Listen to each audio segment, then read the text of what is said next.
Amakulu ga copyright eno gandibadde nti buli omu alina rights ze ku projects ze, si nti muli ku restrictinga ennyimba z'abaana okuzikuba ba DJ okuzikuba mu mabaala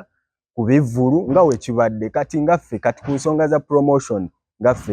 kigenda tukosa ngaffe okitegeera kuba waliwo n'omwana abadde ayagala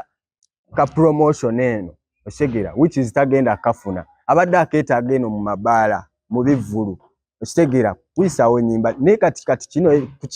ensonga zino mulinga mmwe kati nga mmwe mwakikubakuba dda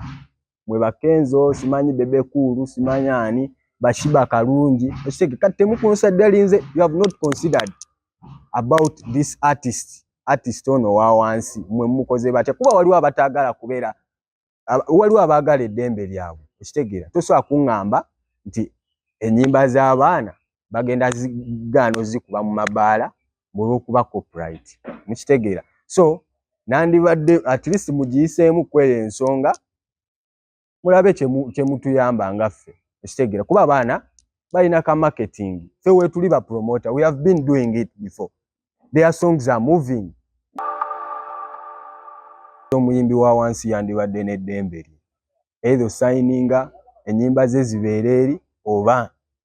system ebeerenga weebadde kitegeera kuba bino ebintu tebiriiko mbu good and bad buli omu alina rights ze nga ye okitegeera so ku nsonga z'omuyimbi wa wansi nga gwe wamma ndaba okitegeera gw'oba omanyi kigenda kukosa ekya copyright continue kati abakulu abali ku nsonga za copyright mwanditudde ne musooka ne mukiteekamu ne mukimulisaamu tooki okitegeera muconsidering ono omuyimbi wa wansi si buli omuntu akkiriza etteeka lyammwe okitegeera nandiba nti nze nkikkiriza naye ono ate omuyimbi wa wansi yakikkiriza nammwe n'ekyo mukirowoozeeko okitegeera kuba we have so many complaints tulabye Gift of Kado tulabye baani ba Rock Giant mulowooza lwaki tebafunyeemu so ensonga mugikubemu tooki mu abakulu okitegeera kuba mu abagenda ofunamu omuyimbi wa wansi tagenda afunamu mukitegeera so katulwanire abo abayimbi aba wansi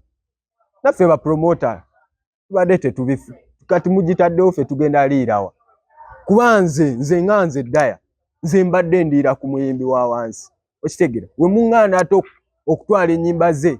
bazikube mu mabaala bazikube ku bivvulu ekitegeeza nange muba munkosa so mukulu Kenzo ne ttiimu yo naffe ngaffe tuli bantu okitegeera tuli bantu ate tukolera mmwe naye temukimanyi okitegeera tukolera mmwe